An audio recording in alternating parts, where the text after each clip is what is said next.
Black Maid was forced by her family to marry Japanese billionaire in Coma, then the unbelievable happened. Hello everyone. Before we begin today's story, I have a small favor to ask.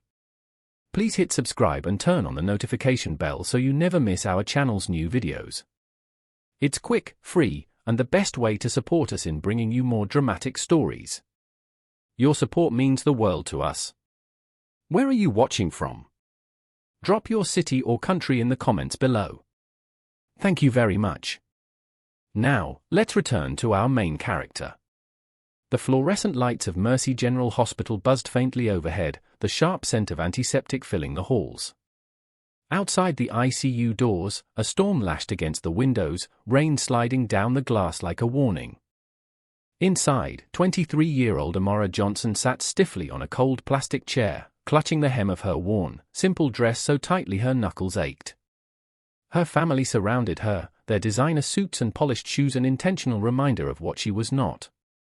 At the head of the group stood her Aunt Kayoko, her voice low but commanding, each word a perfectly sculpted piece of ice. "Amora, you will do this," she stated, not asked. "Your sister ran off. The wedding cannot be cancelled. Do you understand the shame it would bring if people found out?" Amora's lips trembled. She glanced at the room beyond the glass. Machines beeped steadily, their green lines tracing a life held in suspense. Tubes tangled like vines, and on the bed lay Kenji Tanaka. The 32-year-old heir to the Tanaka Corporation, once a commanding CEO whose face graced international business magazines, was now pale and motionless, trapped in a coma since the accident that had nearly claimed his life. Amora whispered, her voice barely audible, "I'm not his fiancé." "I'm not supposed to." "You have no choice," Kayoko cut her off sharply. "The engagement contract was signed. A union between our families was promised. If this marriage doesn't happen, your mother's hospital bills will no longer be covered. Do you want to see her treatment stopped?" The words landed like a blade. Amora thought of her mother, frail and coughing blood into tissues in a clinic across town, a place with peeling paint and overworked nurses. Amora swallowed hard, tasting salt, though no tears had yet fallen. A lawyer in a crisp suit, Mr. Soto, stepped forward with a manila folder. "All it requires is your signature. A civil ceremony can be conducted here in the hospital chapel tomorrow. Just a formality. You will be Mrs. Tanaka. Nothing more. No one outside this circle has to know the truth." Her hands shook as she took the pen. She looked again at Kenji through the glass. His chest rose and fell mechanically, his face striking even in stillness, framed by dark, silken hair. She remembered seeing him once on a news segment, surrounded by flashing cameras, powerful and untouchable. And now this. Amora signed. The scratch of ink on paper sounded louder than the rain outside. The next day, under the dim glow of the chapel-stained glass, Amora stood before a justice of the peace. Her second-hand dress was pressed but plain. A nurse wheeled in Kenji's bed, the monitors following with their rhythmic beeping. A simple band of gold was slipped onto her trembling finger, and vows were spoken with her silent husband lying unconscious at her side. "I now pronounce you husband and wife," the words echoed in her skull. Her breath shuddered. Applause did not come, only the faint, constant hum of machines. Later that evening, when the family had left, their duty performed, Amora remained. She pulled a chair close to the bed and stared at the man she now legally belonged to. His skin was cool under the hospital's harsh lights. She whispered, "I'm sorry. I never wanted this, but I had no choice." Her voice cracked. She wiped at her eyes with the sleeve of her dress. On the bedside table, she set down her mother's old locket, her only keepsake, as if anchoring herself to something real in this sea of unreality. The heart monitor kept its steady rhythm. Amora leaned closer, speaking softly, as if the man could hear her through the fog of unconsciousness. "I'll stay. At least until you wake up." Someone should outside. The storm finally broke, the rain slowing to a drizzle. Inside, in the quiet hum of machines, a bond had already begun to form, one neither of them could have predicted. The rain hadn't stopped by the next morning. Clouds hung low over the city, and the windows of Amora's tiny apartment rattled against the wind. She hadn't slept. Her simple dress lay folded on the chair, still carrying the faint scent of the hospital. On her kitchen table, a stack of unpaid bills stared back at her: electricity, overdue rent, and a final notice from the pharmacy. Amora stirred a spoon through a chipped mug of coffee that tasted more like water than caffeine. Her stomach growled, but she ignored it. She picked up her phone, checking for messages, and found one from the clinic. "Amora, your mother's medication can't be extended without payment. Please come in today." Her throat tightened. She closed the phone quickly, as if shutting the message could erase it. Across the room, her mother, pale and coughing softly, lay bundled in blankets on a worn-out sofa. Amora knelt beside her, brushing strands of grey hair from her face. "Did you sleep, Mom?" she asked gently. Her mother smiled faintly. "Better than you did, sweetheart. Your eyes tell on you." Amora forced a laugh, but her chest ached. She wanted to tell her mother everything, that she was forced into a marriage she never chose, that she now carried the title Mrs. Tanaka, even though the man she married hadn't opened his eyes in months. But she swallowed it. The truth would only break her mother's heart. Instead, she whispered, "Don't worry. I'll figure something out." Her mother squeezed her hand weakly. "You always do." Hours later, Amora walked the long, sterile halls of Mercy General again. Every beep of the monitors reminded her that she was bound to a man who didn't know she existed. Family members in expensive suits passed by with cold glances, whispering behind her back. To them, she was nothing but a stand-in, a desperate black girl in over her head. At the elevator, she overheard a voice, sharp and amused. Kenji's cousin, Yumi, draped in designer silk, leaned close to another relative. "Can you believe it? Amora Johnson married into the Tanaka fortune. The girl who couldn't even pay her own rent. If Kenji ever wakes up, imagine his face when he realizes who's wearing his ring." The laughter cut deep. Amora lowered her head, gripping her worn satchel tighter. That evening, when she returned home, the landlord was waiting outside her door. His voice was clipped. "Amora, the rent was due 2 weeks ago. I can't keep letting this slide. I just need a little more time," she pleaded. "You've said that before. I've already got someone else lined up for this unit. End of the month, you'll have to vacate." The door slammed shut behind him. Amora pressed her forehead against the wood, her chest heavy with dread. Later, sitting at the kitchen table with her mother's locket in her palm, Amora whispered to herself. "You married a man in a coma for them. For Mom. For survival. But what about you, Amora? Who's going to save you?" The question hung in the air, unanswered. She picked up her sketchbook, the one thing she's kept since high school, its pages filled with charcoal portraits and half-finished landscapes. She flipped to a blank sheet and started to draw. Not Kenji's face, but her mother's smile, fragile and brave. The pencil trembled in her hand. By midnight, Amora was back in the hospital room, sitting at Kenji's bedside. The machines hummed. "I'm your wife now. Strange, isn't it? A wife you never chose." She paused, her voice trembling. "They said I had no choice. That this was the only way to keep my mom alive. Maybe you'd understand. Or maybe you'd hate me if you knew. But at least one of us should survive this arrangement." Her gaze drifted to the gold ring on her finger. It felt heavy, like a shackle. She took her mother's locket, opened it, and placed it beside Kenji's hand on the blanket. "Don't worry, I won't take anything from you. I'll just stay here until one of us finds a way out." The monitors kept their steady rhythm, indifferent.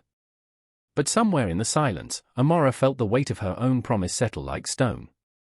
For the first time in her life, survival wasn't about saving herself.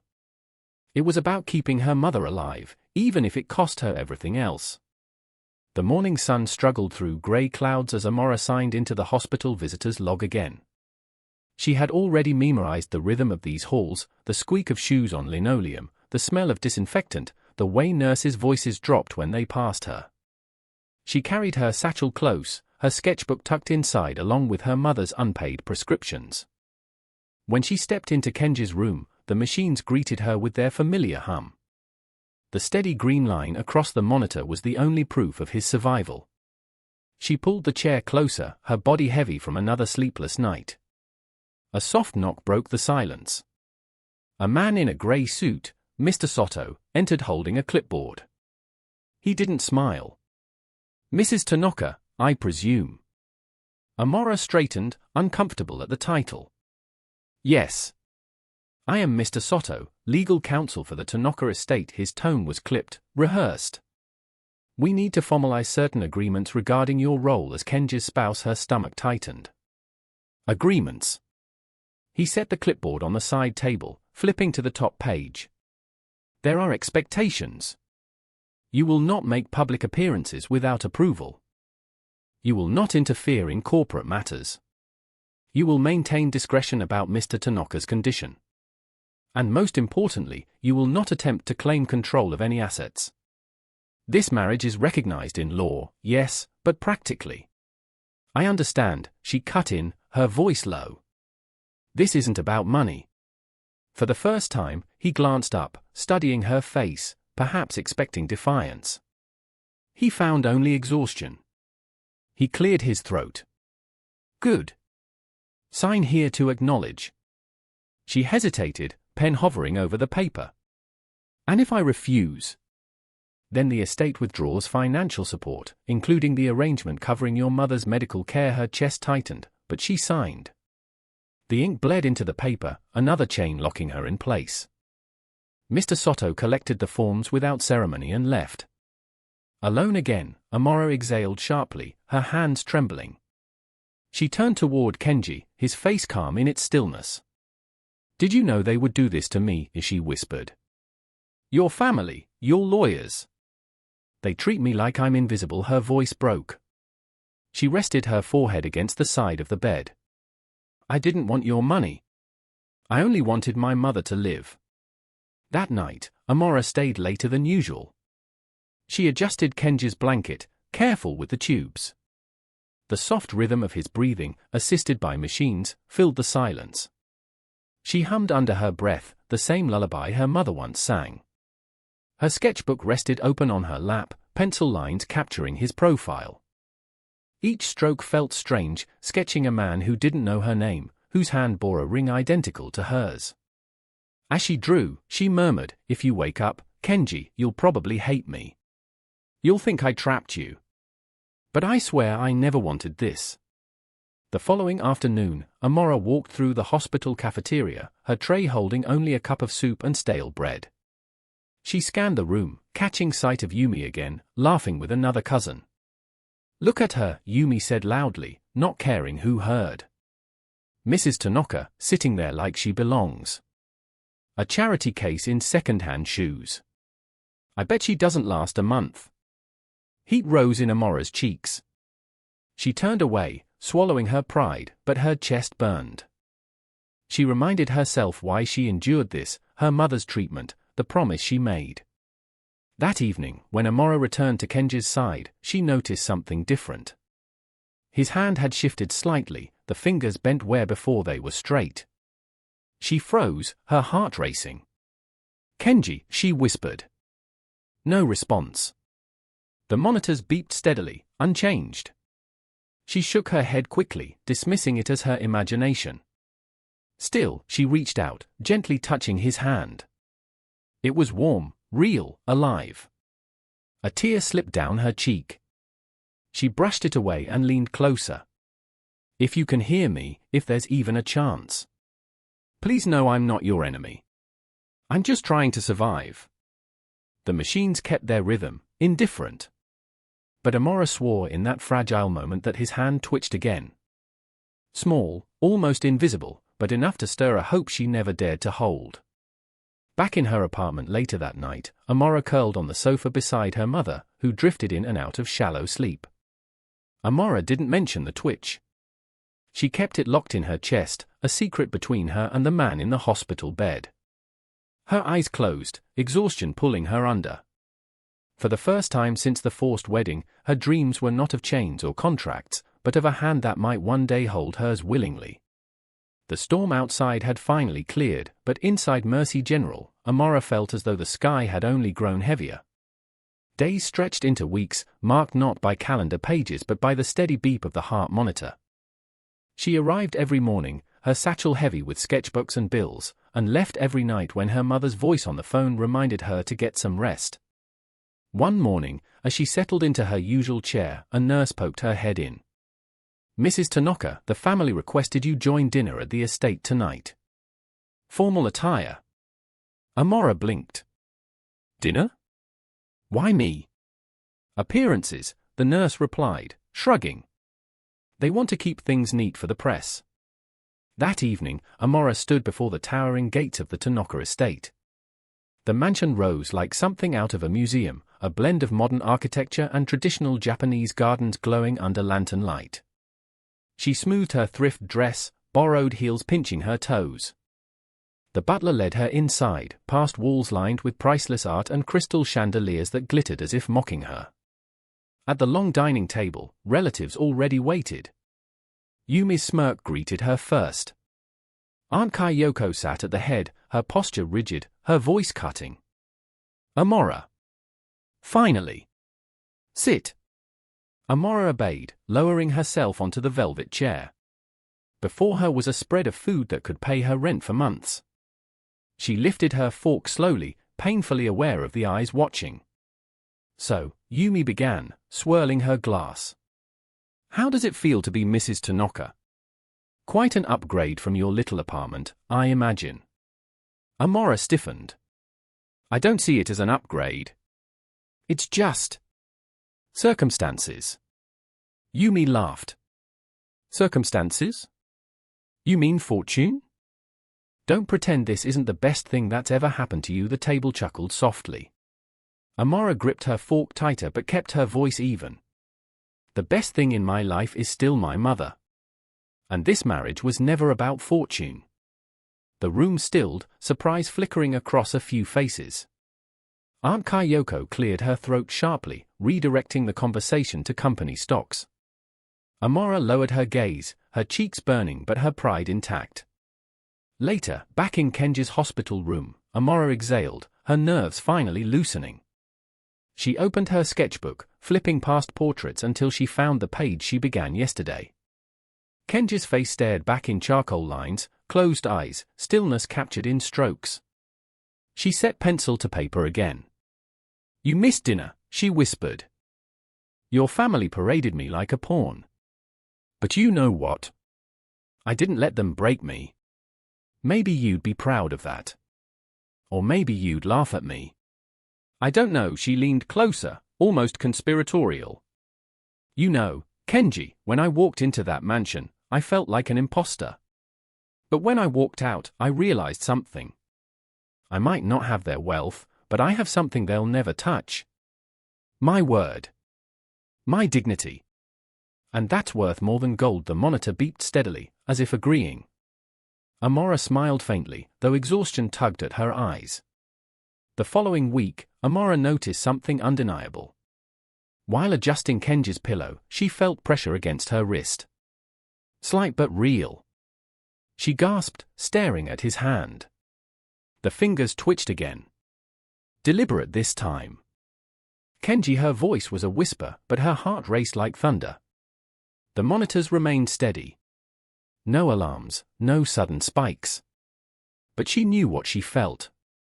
Tears stung her eyes as she clasped his hand between both of hers. "Please keep fighting. I'll be here." "I promise." She didn't notice the nurse who stepped into the room, witnessing the moment quietly before slipping back out, a faint smile on her lips. That night, Amora returned home to her mother. She helped her into bed, adjusting the blankets, spooning medicine carefully. Her mother studied her face, tired but curious. "You look different," she said softly. "Like you're carrying hope again." Amora hesitated, then smiled. "Maybe I am."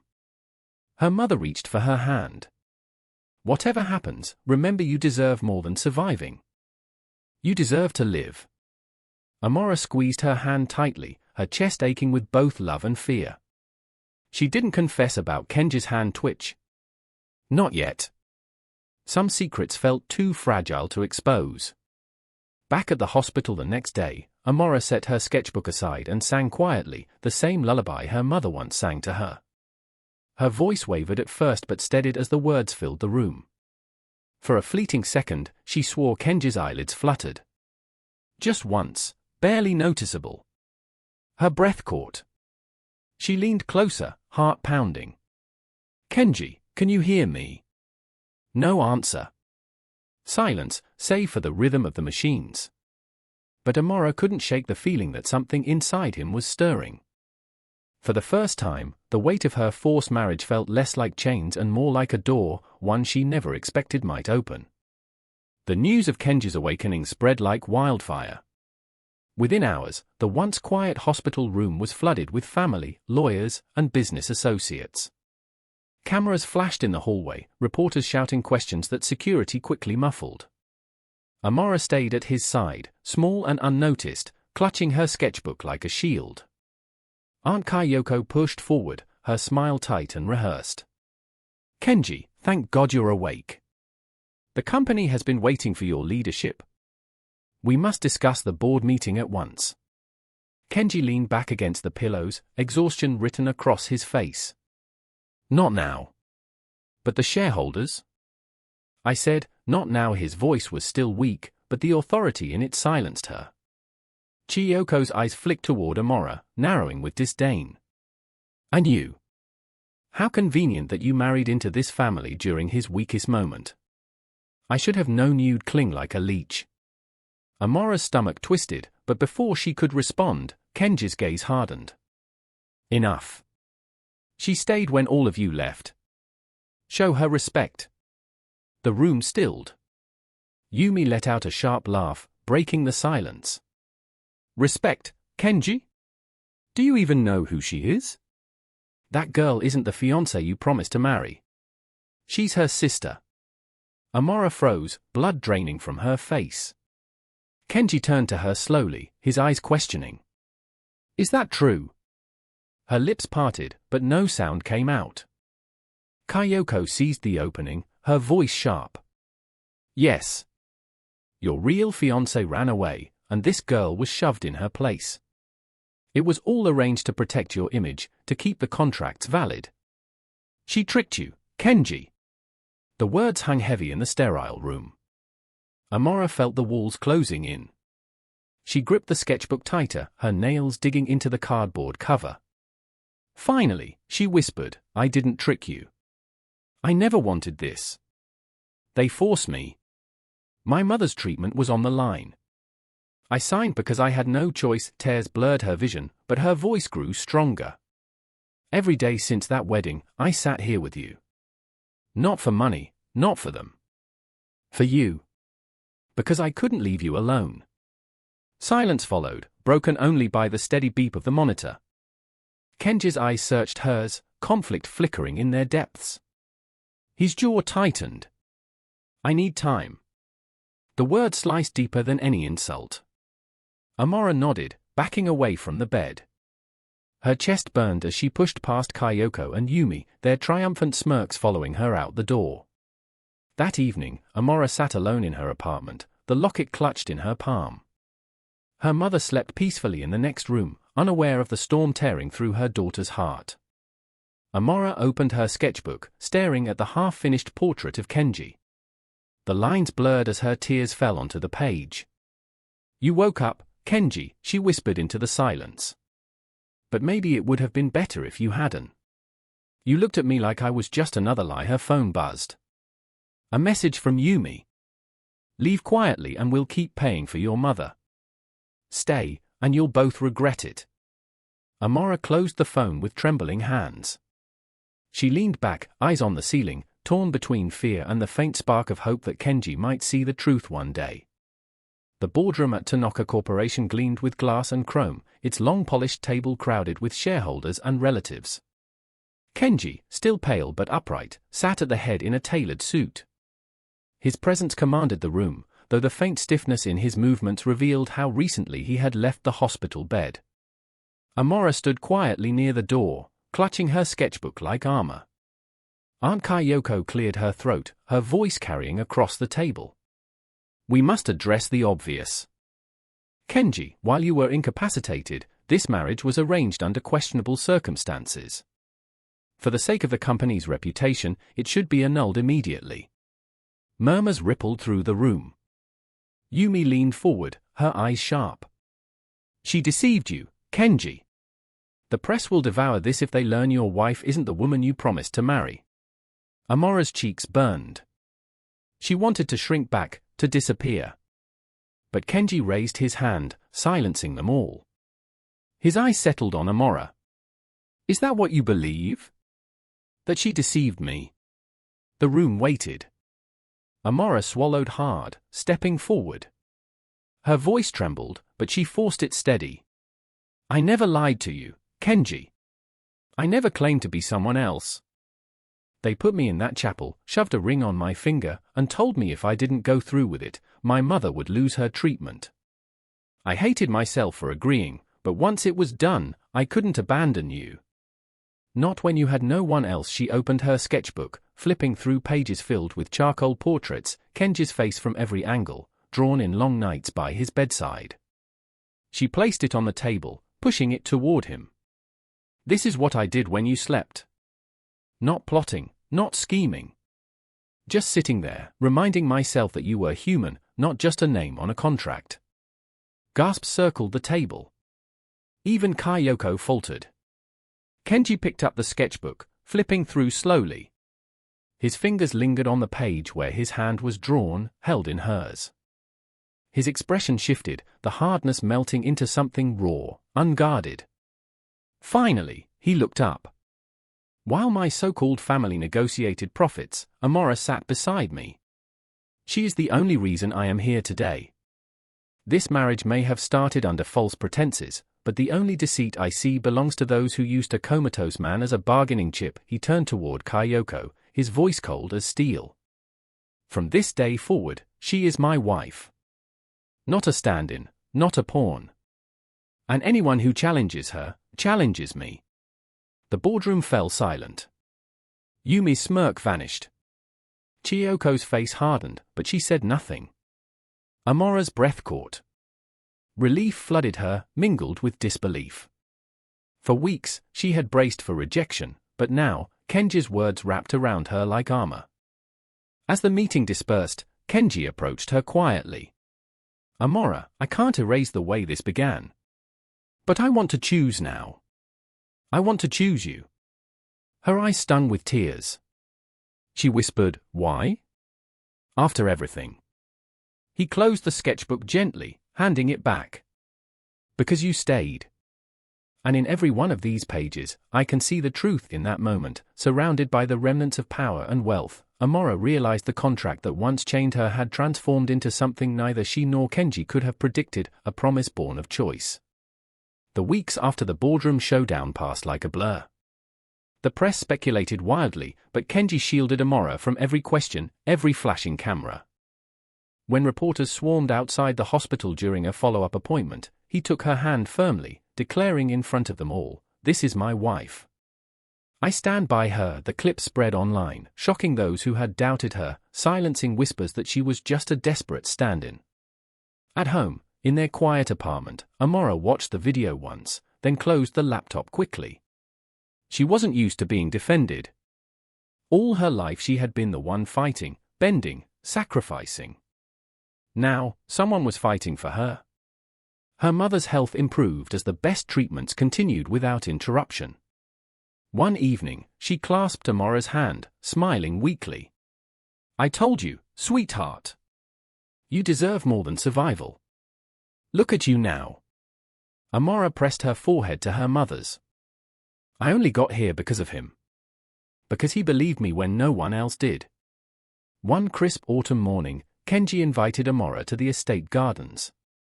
The leaves burned gold and crimson, the air sharp with the scent of pine. She walked beside him, still nervous in the shadow of so much wealth, but his hand in hers steadied her. At the center of the garden, under a stone arch twined with roses, a small gathering waited, just a few trusted friends, a handful of loyal employees, and her mother in a wheelchair, her eyes bright with joy. Amora blinked in surprise. "Kenji, what is this?" He turned to her, holding a velvet box. Inside gleamed a simple, elegant diamond ring. Not a contract, not a formality, but a promise. "Our first wedding was forged in lies and desperation," he said, his voice steady. "But this one, I want it to be our choice. I don't want a contract, Amora. I want you to have breath caught as tears spilled freely. Kenji." He knelt, the most powerful man she had ever known made vulnerable before her. "Will you marry me again? Not as a duty, but as my partner, my equal, my love." Amora's hands flew to her mouth, her heart pounding. For a moment, she saw the past, the hospital chapel, the ink on the paper, the loneliness that weighed like chains. And now here, the chains had fallen away. "Yes," she whispered, then stronger, "Yes, Kenji, 1,000 times, yes." The small crowd cheered softly as he slipped the ring onto her finger. He rose, pulling her into his arms. For the first time, the kiss they shared wasn't forced by circumstance, but born of true choice. Later that night, in their modest apartment instead of the mansion, Amora placed her sketchbook on the shelf beside her mother's locket. Kenji wrapped an arm around her shoulders, studying the charcoal drawings that had captured the days he lost. "You kept me alive in those pages," he murmured. She leaned against him, smiling. "And you gave me a reason to keep drawing." Outside the window, city lights shimmered, ordinary and extraordinary all at once. Their story had begun in silence, in contracts and fear. But it ended here, in truth, in love, in the promise of a life neither of them ever expected. For Amora, what began as the cruelest mistake became the greatest blessing. And for Kenji, the man who once lay silent in a hospital bed, the choice to love her was the only contract that would ever matter.